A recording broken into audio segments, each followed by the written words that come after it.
Good afternoon, everybody, and welcome to Transcending Together with Julianne and Lee. Good afternoon, everybody, and welcome. Hello from me. And hello from Lee. Nice to have all of you with us, and I hope you're all having a good week. I certainly have had a challenging week. Tried to fix my own car and ended up making it unfixed. And and anyway, that's a story for another day, I think.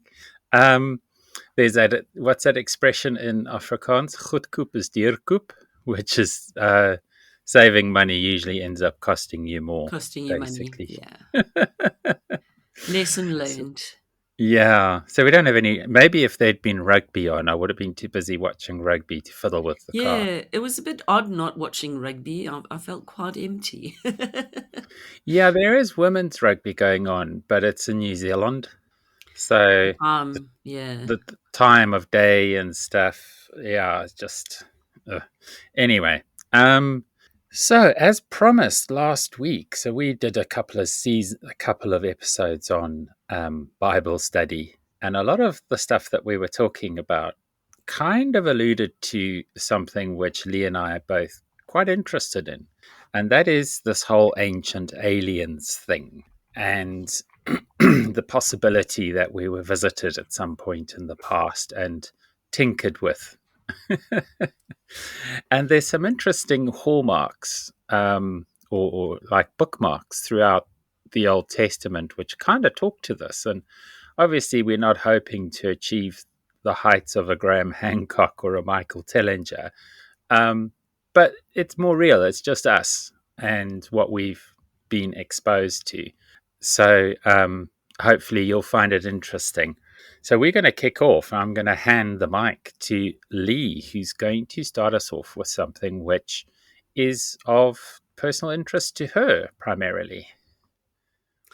Yeah, so I want to talk, first of all, about the Ark of the Covenant and whether or not it could be some kind of divine alien technology. And this is quite fascinating because as described in the Bible, it gives a lot of details about its construction as commanded by God. It was quite precise with the dimensions and the materials, including gold and a mercury seat on top.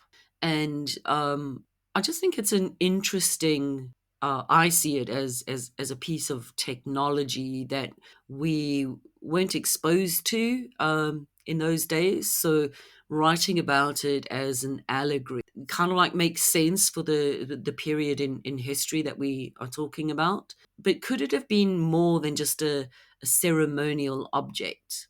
And I think there's questions about being a kind of like technology that it could have been.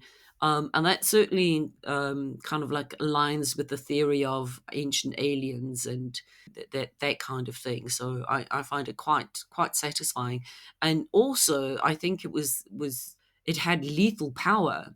And I think in the book of Samuel, it talks about striking down people who might have just touched it or that. So I think there's more to it than just a ceremony piece. What do you think? I think you're onto something there. And have you heard the Giza power plant theory about the pyramids? No, I'm not familiar with that, but it sounds interesting. Do tell us more.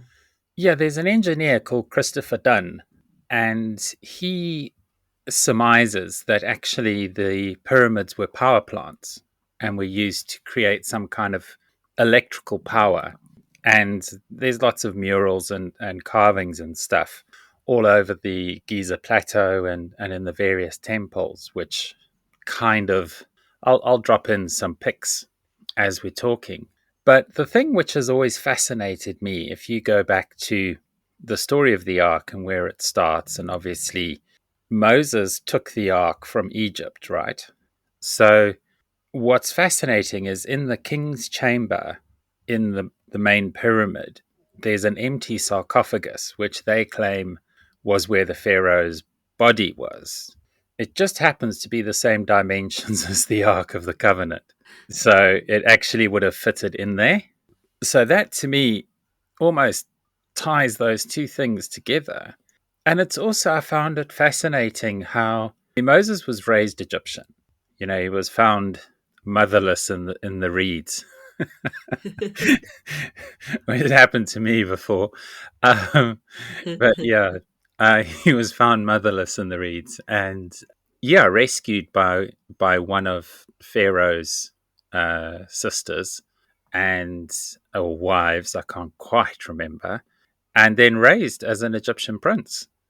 And there is an interesting book, and I can't. I've been trying to find it, but I definitely read it, and I just can't find it again. Where someone actually took all the patriarchs of the Old Testament and were able to map them up from a timeline perspective with Egyptian pharaohs. And we know that, like, well, you might not know, but a lot of ancient Judaism was influenced quite heavily by Egyptians. And even the Ten Commandments are straight out of the Egyptian Book of the Dead. So it was definitely an inherited knowledge. And Moses, you know, people forget, and we talked last week about context. And it's important to remember that Moses was raised as an Egyptian prince, so he would have had knowledge of things. And then Pharaoh, having let the people go, why did he chase after them all of a sudden with his whole army? And I surmise that, you know, they said to Moses, okay, take your clan and go.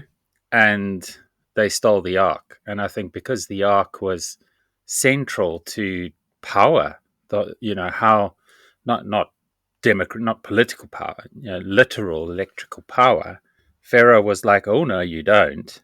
And I think there's a good chance that the power associated with that and his staff, because they say he raised his staff and it parted the Red Sea.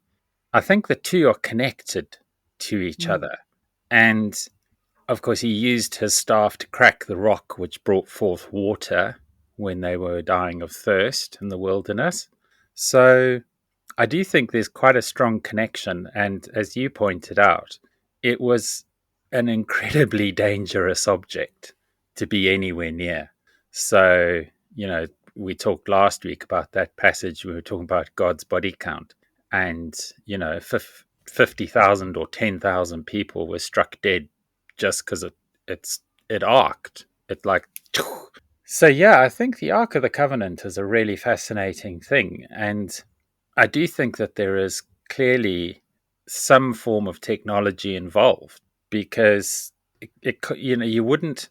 They talk about a lot of the stuff in ancient Egypt as being over engineered. You know, it's like why would you go to that level of technology to tie it all, you know, to be that specific? Why did it need to be that specific? I mean, we certainly don't build like that today. They had a very specific purpose for building everything the way they built it. And I've often thought, like in, you know, in 2,000 years when our civilization's dead and gone and wiped off by a flood, I wonder if people wouldn't like look at the Battersea power station and speculate that this was some kind of temple where the towers, the cooling towers are. Oh, well, they were trying to reach the heavens, and it does make you wonder, doesn't it? Yeah, yeah. Yeah, I think it's like a quite a powerful technology, and the instructions for building it were, as you say, very, very specific. The materials given to construct it with were very, very specific. And, I think it could serve as some kind of a indication of contact with extraterrestrials, because or at least, from a advanced civilization point of view. But I mean, where else would they have come from? An advanced civilization such as this, and throughout different historical records, whether it's the Bible or something else, the Sumerian tablets and things like that, it seems that lots of cultures go through the same kind of story almost, like the floods is an example that has occurred in various different cultures. Are these stories being retold with the basic sort of like language or understanding of the time? And now that we are more advanced than we were then, is it some kind of like a new interpretation of what was historically talked about? Yeah, that's that's something that I've been looking into quite a lot lately around the have you heard about the Younger Dryas impact or the Younger Dryas cool period or what was it? Have you heard of that one? Tell us more. So this Tell us is more. yeah. So this is something Graham Hancock talks about in his series on Netflix, where he says there was a comet. The speculation is that a comet struck the ice sheet in Canada during the last ice age, and that's what led to the end of that ice age and what they call the Younger Dryas warming period, where there was this massive melting of ice. It flowed down. Randall Carlson is another person, if you want to have a look and see what he talks about. But he shows that actually you can see that a fairly massive flood traveled down the length of the United States and actually carved out the Grand Canyon and all of that. And yeah, Randall Carlson, absolutely amazing on that. And of course, that all of that melting water would have hit the Atlantic seaboard on the American side, caused a massive tsunami, which quite possibly could have, traveled all the way across the Atlantic Ocean and consumed all the areas, the Sahara Desert. There is research which shows that it was green and lush in Mm. the last few thousand years. So it wasn't always a desert, and if it wasn't always a desert, where on earth did all that sand come from? That literally covered everything, because we see the Giza Plateau the way we see it now, but when the first explorers came across it, the Sphinx was just this little head sticking out of the sand, and the pyramids was just the tippy tops. So there was a deluge. And I think Noah's story, they talk about it in the Sumerian tablets, the Epic of Gilgamesh. There are a lot of stories about how, and every culture, as you were Mm. saying, Lee, north, south, east, west, they all have a flood myth. They all Yeah. have a story about this massive flood. That can't be a coincidence. And this is what's got me thinking about, does it necessarily have to have been aliens? What if it was just some previously advanced society? We've our society, as we understand it, the oldest monuments we can find so far is Göbekli Tepe, which coincidentally goes back to the Younger Dryas period. There's nothing really before that, but humanity is a lot older than that. Why do we assume we're on a straight line, linear path to high civilization? What if there was one that was here before? Like, dun dun dun, Atlantis. Yeah. Yeah, we'll go to a quick break, and then when we come back, we'll talk a little bit about Atlantis. Did you know we've got an absolutely wonderful merch store? You can buy merch from the show. You can buy this mug, which supports my rugby team, the Sussex Dragons. This is one of my favourites. This is best part of waking up, turf tears in my cup. We also have t-shirts which support my rugby team, and t-shirts which express our dissatisfaction with England rugby for the way they've treated trans people. And for you bikers out there, we've got our Sisters on Steel Motorcycle Club. Scan this QR code or follow the links on tigergirl.substack.com. Now back to the show.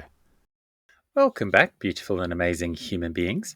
So we were just talking about Atlantis, or we mentioned Atlantis just before the break. And as a kid, I remember being completely fascinated with the man from Atlantis. Did you ever watch that as a kid, Lee? I remember that show. Yeah. Yeah, with Patrick Duffy. Yeah. And I remember being like confused as to how Bobby Ewing ended up as a man from Atlantis. Atlantis. Before I was too little to understand that they're just actors, you know. Actors, yeah, yeah.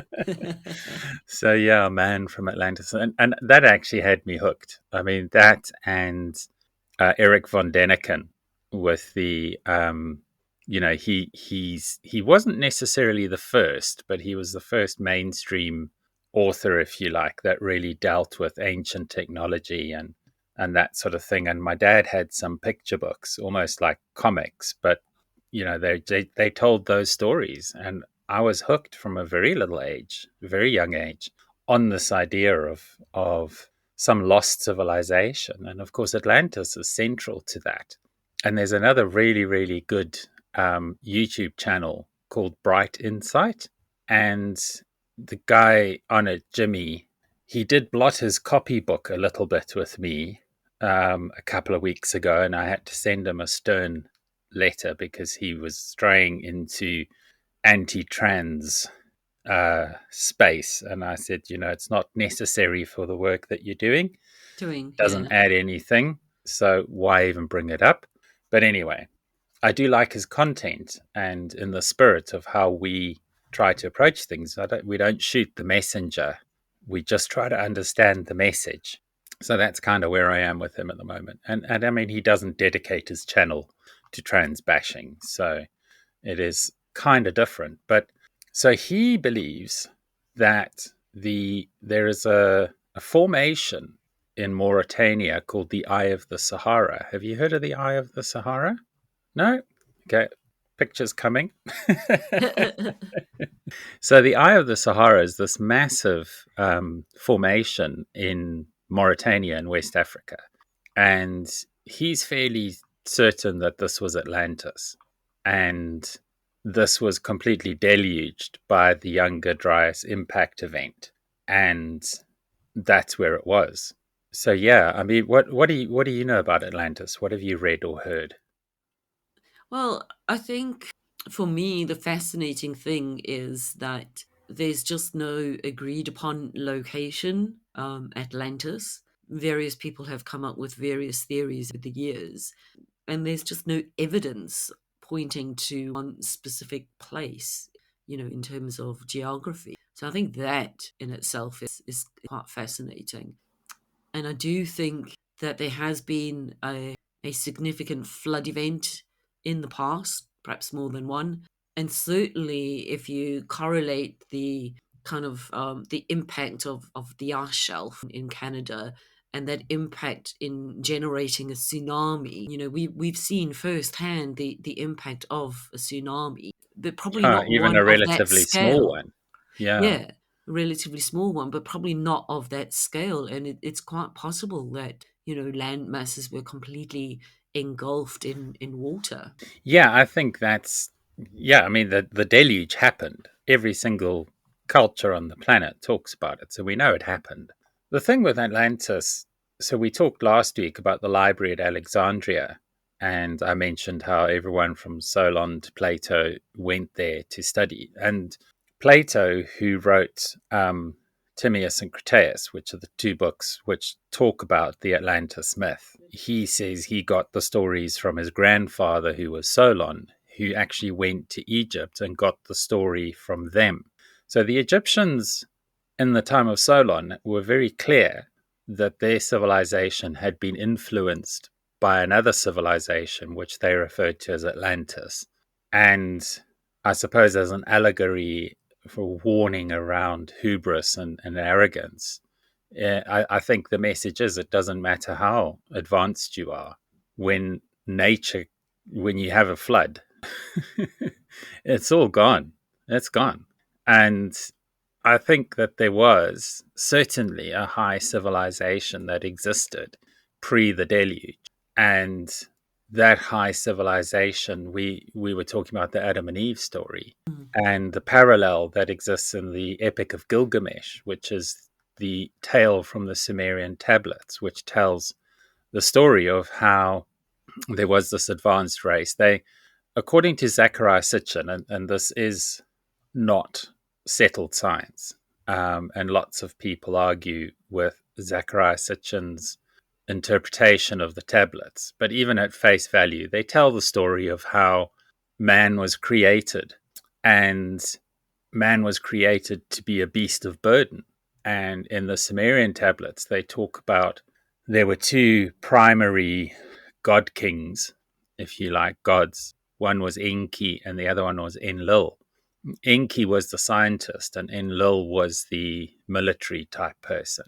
And Enki was the one responsible for creating this tweaking, if you like, the DNA of the hominid species that existed at the time to make them intelligent enough to take orders and be told what to do, but not so intelligent as to have a sense of self, if you like. And I think that describes Adam. And in the Sumerian tablets they talk about the Adamu, which was a plural, but it's not a huge leap from Adamu to Adam, right? Adam. And so they create so Enki and his sister Ninurta were responsible for basically creating the species of people that could be beasts of burden.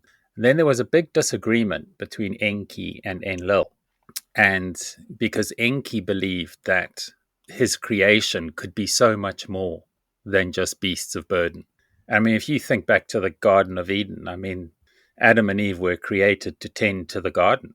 That was their, you know, I'm putting you here. You look Assignment. after everyone. Yeah. He put them to work. They Yeah. had to tend to the garden, And God and gave them dominion over well, yeah, he the put them in animals and charge. He said, "Okay, you yeah, guys are responsible for looking after all this stuff, and you know do everything. Just don't eat from that tree." And the Adamu in the Sumerian tablets is a very close correlation because they say the Adamu was created to carry the burden of the work. But then Enki decides he thinks that we're worth more, or the Adamu were worth more as a species. And I suppose being a scientist and being inclined, he wanted desperately to give us. I keep saying us. I want to because it doesn't necessarily mean that was us, but the Adamu. He wanted to give the Adamu consciousness, sentience, because he believed they were capable. And this was the big fight between Enki and Enlil. And Enki did it anyway. Enlil said, "No, you shall not do that." And Enki and Ninurta did it anyway. and and gave the Adamu a conscience. And when we were talking about Adam and Eve, we were saying, you know, that whole thing about when they ate from the tree of knowledge, they it says that you now have the knowledge of good and evil, and therefore have become as one of us. And that to me is like, if you like, the sentient stepping stone between a beast of burden and being able to stop and think. Oh, hang on a minute. And then we get into the Nephilim in the Bible. And the Nephilim were supposedly fallen angels who who were chucked out of heaven during the satanic revolt, the Lucifer revolt. And it says in the Bible how the the fallen ones, the Nephilim, who were, and it says in the Bible, they were the giants of old. So they yeah, were obviously bigger than normal human beings. But they found the daughters of man to be quite appealing and took them as wives and had children with them. So now Enki's experiment's getting out of hand because he was controlling the the genetic advancement, right? But now, if you've got into breeding, you're starting to get into natural selection, you're starting to get into evolution, all kinds of things. And the Bible goes on to say that the children of the Nephilim that they had with man, with mankind, those were the heroes and of old. So one of the characters from the Sumerian tablets, I think it's Gilgamesh. He's actually depicted as one of the depictions of Gilgamesh is him holding a lion like a cat, like his yeah. pet cat, you know. So and you think back to the Greek myths about Hercules, and you know, and all the Greek mythology is wrought with gods having sex with humans and creating the heroes. So yeah, it does make you wonder how, and it just gets me thinking, what's the connection between Lot's wife and the pillar of salt and Medusa, who could turn people to stone just by looking at them? Makes you wonder there too. Um, I've been rambling on and on now. So to cut a long story short, I do think it comes back to what I've said before, is I don't think the serpent is the bad guy in the story in the Garden of Eden. I think the serpent is Enki. Enki and Enlil had a disagreement. Enlil, in my mind, is Yahweh, is the God of the Old Testament. He was Mm. military minded. He was described in the Sumerian tablets as being fairly brutal, and he decided, in the Sumerian tablets, Enlil decides, okay, this whole experiment's got way out of hand. We've got people from our species breeding, Enki. Yeah. You've gone and created a species that we can crossbreed with, and now, oh my God, now we've lost all control of this genetic experiment, and that's when Enlil, it talks about the Anunnaki gods Yeah. went up into the heavens, and the deluge came to wash away these creatures, these chimeras that Enki had created, and we are those chimeras. That's who we are. That's what I think. Yeah. And I've rambled on for too long now, and we're now up into another break. So when we come back, I'll let Lee respond a bit. Sorry for taking up all the mic space. See you in a bit. The world's largest radio station for the trans community. Trans Radio UK. Welcome back, beautiful and amazing human beings. So before the break, we were talking about the Garden of Eden, the Epic of Gilgamesh, the Sumerian tablets, God, Enki, Enlil, snakes, Medusas, Greek gods, and I took up way too much time. So Lee, what do you make of all of that then? Yeah, I mean, I think you made a connection just towards the end of the break when you spoke about the Anunnaki gods descending up, and these were the Sumerian gods, and a lot of people have come up with the theory that Enki and Enlil were these Anunnaki, and the Anunnaki are said to have come from another planet. Is it Nebula? I don't know if I pronounced that correctly. And they Nibiru. Nibiru, yeah, and they came to Earth, and basically they needed slaves because they needed to take the minerals, particularly gold, I think it was, back to their home planet, and what they needed were these obedient people who went to work, that were slaves basically. And the theory goes that the Anunnaki tampered with the DNA of the species that were populous on the planet at the time, so that they could create these workers. And yeah, I mean, just linking it back to the original sin of eating from the tree of knowledge, it kind of like makes you wonder. And we've spoken about this before, where we've spoken about Lucifer being the light bringer, and that light perhaps being the knowledge, and giving it consciousness about what was going on. And yeah, I think our DNA has been manipulated, and I find that a far more plausible theory than the theory of evolution on its own. I do think that as time goes on, there is a bit of natural selection, but I think our DNA has been helped along the way with that story.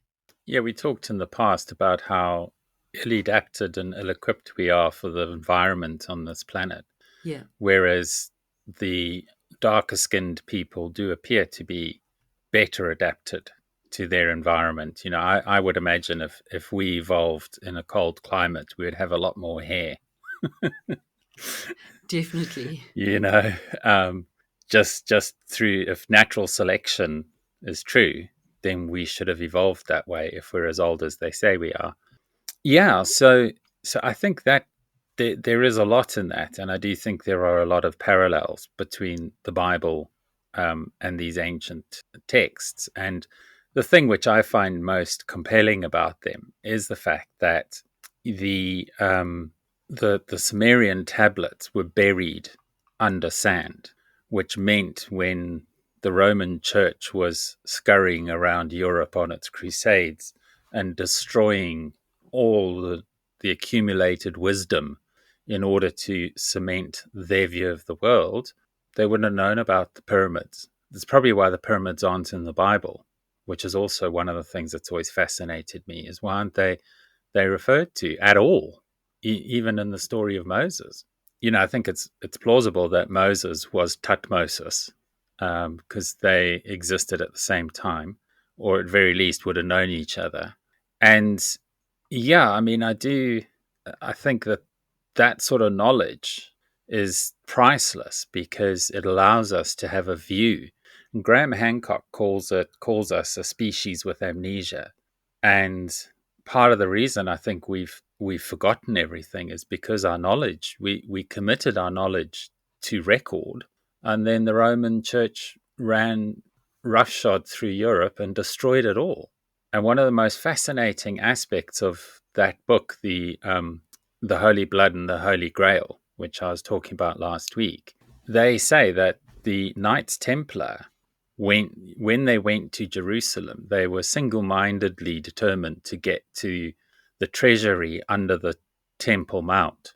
And it is said that they discovered wisdom there, which is partly they call it grey mail as opposed to blackmail. They acquired knowledge, and that's what gave them the upper hand over the Roman Church, because they said, we know this stuff now. We found this hall of records under the Temple Mount, and we're going to hold it against you. And the Roman Church bode their time, and when it was right, they launched the Abyssinian Crusade and wiped them all out. But yeah, that to me is, I think, anyone who goes and studies ancient texts and things always ends up with a completely different view. So I think that's why they locked the monks away in monasteries up on high mountains, so that everything they learned from their Would stay transcriptions there. stayed there. Yeah. That's a good point, actually. Yeah. But now, so the Anunnaki, the way they are described in the Sumerian tablets is they who from the heavens came, right? So that just implies they came from above. And the thing that's been on my mind lately is this idea of, have you heard of Oannes? No. So Oannes is a fish god, and Okay. Oannes is said to have, and I think it's Egyptian. I might be wrong. I'm still just getting up to speed with this whole idea. Oannes was a god who emerged from the ocean and brought knowledge to humankind. And so it goes back to your Jonah and the whale story. Mm. And he was depicted as a fish. He's a fish god. I'll put some pics in. And even the Dagon tribe in Africa, who point to, for them, they say civilization came from the dog star Sirius, and they swear by that. And Credo Mutwa in South Africa says the same thing. So in these ancient African cultures, they still know this because they pass their history down orally. So yet we disregard their knowledge, despite the fact that we had like 800 years of no knowledge in the entirety of Europe. But apparently, these civilizations that existed all through that period, no, their knowledge is somehow discounted. So I think the idea of these people coming out of the oceans is an interesting one. And the idea that they could have just come from the sky is like an aeroplane landing. I mean, if we landed an aeroplane in the middle of, like you think of those Amazonian tribes that have not been contacted by the outside world, and they see aeroplanes flying over. I mean, what do you think they think those are? And, Yeah, they exactly. found lots of artifacts in South America of things that are, they say, oh, it's a children's toy, but it looks just like a flippin' aeroplane. I just think, there is a possibility that they didn't necessarily come from off planet. I think maybe they just came from somewhere else, but they had the power of flight. They were able to fly, and they were able to navigate the oceans at a time when the civilization that was left, the people who would have survived the deluge, would have either been capable of self sustenance beforehand, or will have been, you know, driven to driven to subsistence level by the complete loss of. I mean, if electricity went out tomorrow, boom. Like let's say there was a meteor came into the atmosphere and exploded and caused an electromagnetic pulse, like the Tunguska event in 1907. If that were to happen now, that, you know, what if it took out all our electronics? I mean, all the bank records, everything, emails, it's all gone. Everything that's been digitized would be gone.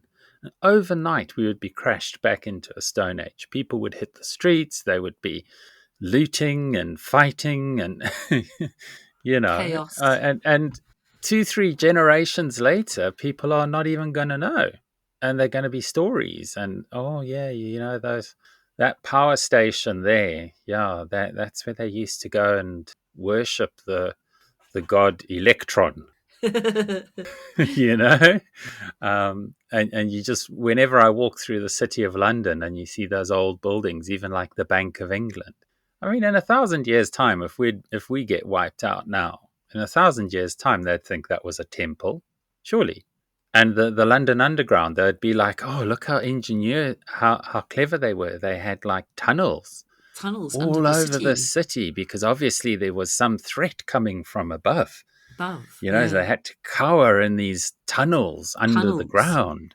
So you got to think like that. You got to think like it's arrogant of us to assume that just because we've reached this level of civilization, it's only hubris and arrogance that keeps us here, because we're very close to being on the verge of wiping ourselves out. Never mind, you know, some sort of extraplanetary, like asteroid or comet or something. We're quite capable of doing it all on our own. Yeah. So, you know, in 1,000 years' time, who knows? I mean, we go 1,000 years back and you into the Dark Ages. There is no history. So, yeah, it does make you ponder. I like the idea, though, that there was an advanced civilization on the planet. It was just a previous iteration of civilization. They generated power in ways Nikola Tesla was starting to uncover and understand, and they were able to traverse the planet. They were like we are, you know. They had a different power mechanism, and if you if you take Plato at face value, it was their power systems that they used to power their society. They got greedy, turned it into a weapon of war, went to war, and ended up destroying themselves. Sounds familiar. Sounds very familiar. Yeah. Anything you want to say before I we like go to your the next break? connection. I like your connection to under the oceans, and it reminds me of that quote or that phrase, "As above, so below." And I think that was from the Emerald tablets, which is another thing that we've spoken about. And I think the gist of that was, to be more sort of conscious about the world around you and nature and how you can work together and fit together harmoniously. But yeah, I mean, I think there's definitely possibilities that a civilization, a great advanced technology and civilization could have come from below. Or even just developed organically in the same way that we have. I've got some more to say on that, believe it or not, which I will tell you about right after the break.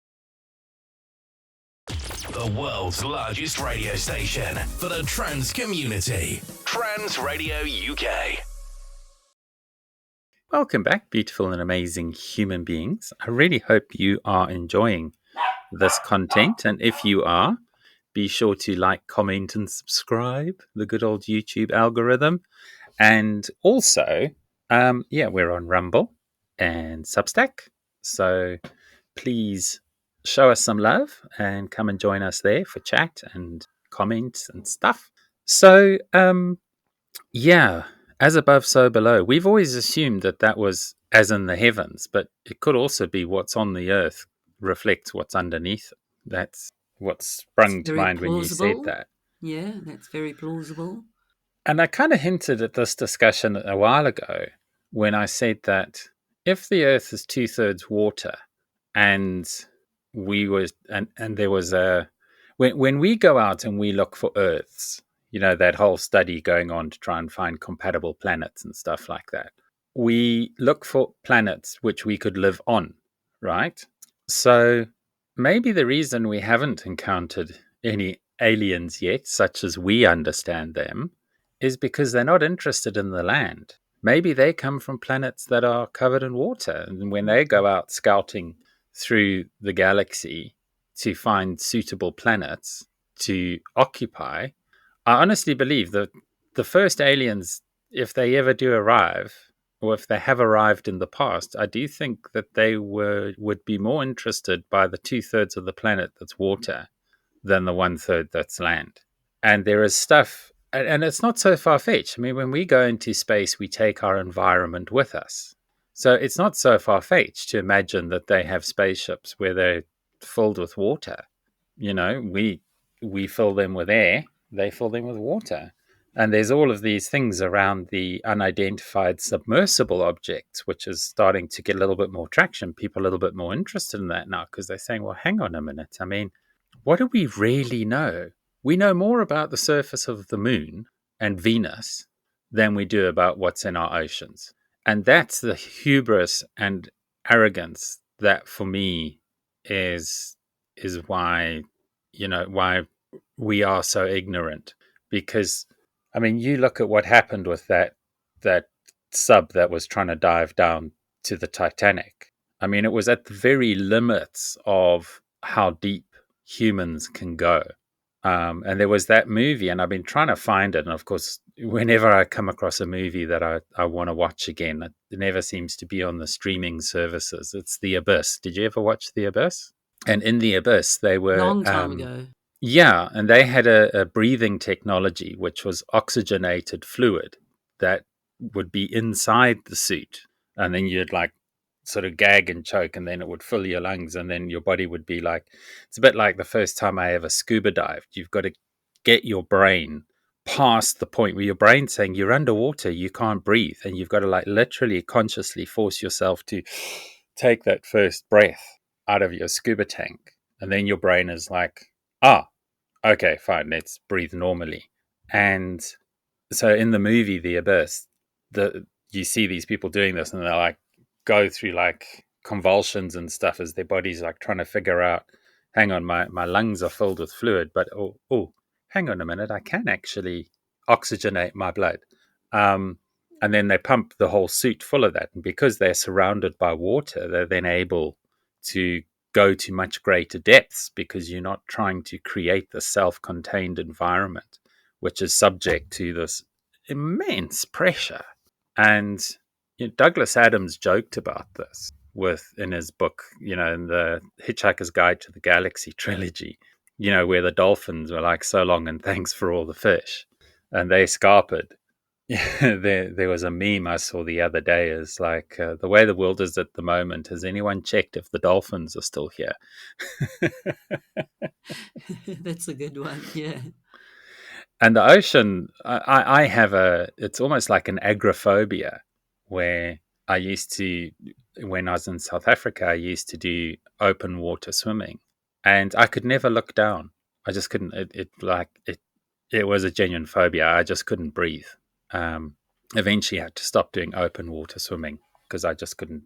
It petrifies me. It's like even when I'm on the beach and in the sea, the minute I'm deep enough that my feet don't touch the ground, that's too deep for me. That's just who I am. The But abyss. yeah, the deep sea. I mean, there's stuff down there. There could be teeming with civilization of, if you follow the Darwinian theory that we crawled out of the oceans Ocean. and Yeah. we are now who we say we are. What about all those creatures that didn't?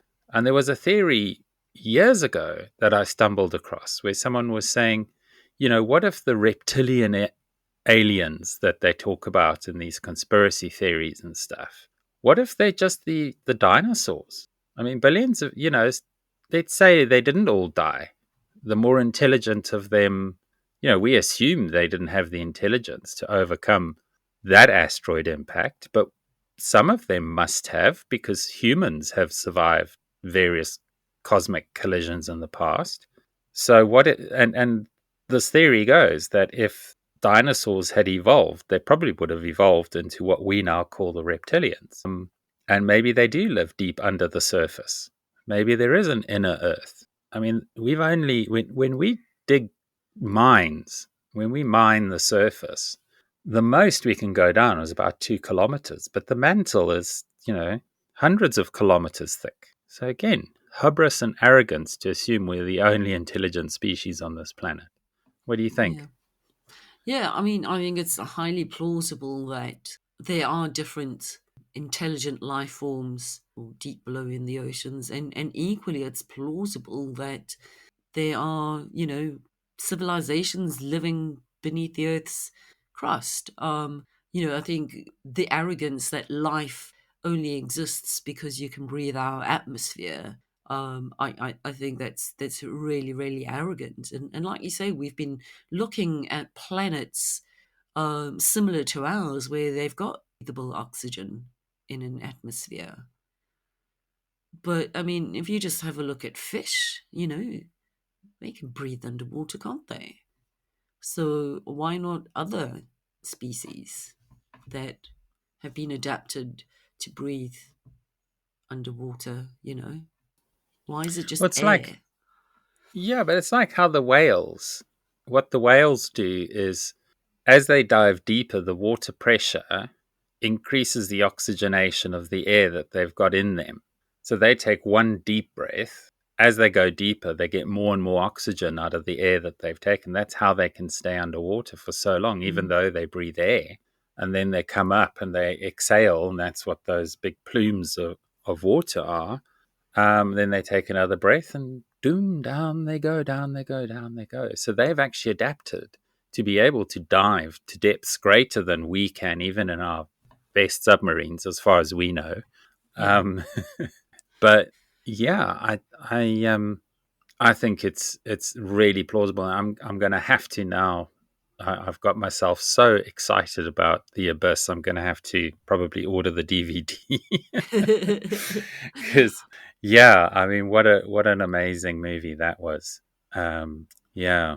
What else? What else is on your mind with these ancient aliens? So, basically, from my perspective, I would surmise that it is equally possible that aliens are just other intelligent species. And as much as we are venturing beyond the limits of what we are capable on this planet, with diving deep submarines and submersibles, and, as much as we're developing technologies which enable us to go down, maybe they're developing technologies which enable them to come up. So at some point there probably would be a clash because we poisoning their oceans. I mean, as much as you people might despise um, the Aquaman movies, I mean, this was a big thing in the Aquaman movie. Was, the Atlanteans were fed up with all the crap that we were putting in the oceans, and now we've got whales attacking ships. Um, so yeah, I do think there's something in it. What do you think as we sort of go into wrap up? What are your thoughts after this, Yeah, Jenny? so my thoughts are that there is a lot of knowledge that has been purposely hidden from us to keep us in this kind of enslavement, if you like. And we've touched on digital dystopia and things like that. And I think this knowledge has been purposely hidden from us so that we wouldn't have the ability to kind of think outside of the box and think for ourselves. And for hundreds of years, it's been certain narratives that we are required to follow, and you are not encouraged to think critically and think for yourself. And I think just being open minded and doing the research yourself and finding out, because, just have a curiosity, a questioning mind. Because I think a lot of things are plausible and even possible than what we have been told, that what we have been taught, the narrative that is out there. I think there's more to it than just on the surface. Agreed. Well, excuse the pun. There's more than what's on the surface, right? Surface, yeah. It's kind of what we're saying. Yeah, I think there's there is a lot, and I just want to sort of run back through some of the books and websites and things that I like to follow. So yeah, as I mentioned, Bright Insight, really, really good. There's another young British woman, Johanna James, also has she's lovely, a really, really interesting take on things, and she's a millennial, so not like us Gen Xers. She's bringing to it a different perspective, but it's interesting that she's asking all the same questions. So 2 generations later, the Gen Zs and now the millennials are asking the questions we were asking as children. So that curiosity is still out there, that innate curiosity. So Johanna James thoroughly recommends. I've talked about Michael Tellinger's book. I still haven't got an email back from him. Um, maybe after this, he might realize that could be nice to have him on. But his book, Slave Species of God, if you want to get into starting to understand the parallels between the Sumerian tablets, the Christian tales, ancient gold mines. We've talked about that as well. Another really good source, obviously, Graham Hancock. I think he's any one of his books and his Netflix series must watch type of stuff if you're curious, if you're a curious person. The Holy Blood and the Holy Grail, if you're interested in maybe taking a slightly different view on, and I actually think it was in that book that they talk about the correlation between the Egyptian pharaohs and the patriarchs of the Old Testament. So yeah, the Holy Blood, the Holy Grail, really, really good book. I'm just trying to think, what else have I mentioned? What other references are there? Fortunately, this is not an academic paper, so I don't. But What yeah, about even just Google Zechariah? Zachariah Zechariah Sitchin. Yeah, Sitchin. Yeah. I mean his stuff. So Michael Tellinger was informed largely by Zachariah Sitchin, but Sitchin's not the only person who's translated the tablets. But Sitchin's a good place to start. Really wonderful series of books that are written by him. So if you just Google him, you'll get a list of all the books that he's written. Which even if you just read them as novels, they're wonderful stories. They're great stories, but you will resonate with them. There's something in it that makes you read it and you just think maybe this does actually make sense. So yeah, I would highly recommend you do that and just keep looking because curiosity didn't kill the cat. Curiosity is really important. And I think for me, one of the things that religion does is removes your curiosity because it says all the questions are answered. And my favorite saying is just when I thought I had all the answers, they went and changed all the questions. Yes. And that's where I'm Exactly. even shifting, from are they aliens from above or are they aliens from below? And it's just interesting how the more curious you get, the more it takes you in different directions. So maybe we are all alone in the universe. That means we are totally unique and special and wonderful, beautiful and amazing human beings, however we came to be here. So with that, it's a goodbye from me. And it's a goodbye from Lee. And we will see you again next week. Bye. Bye.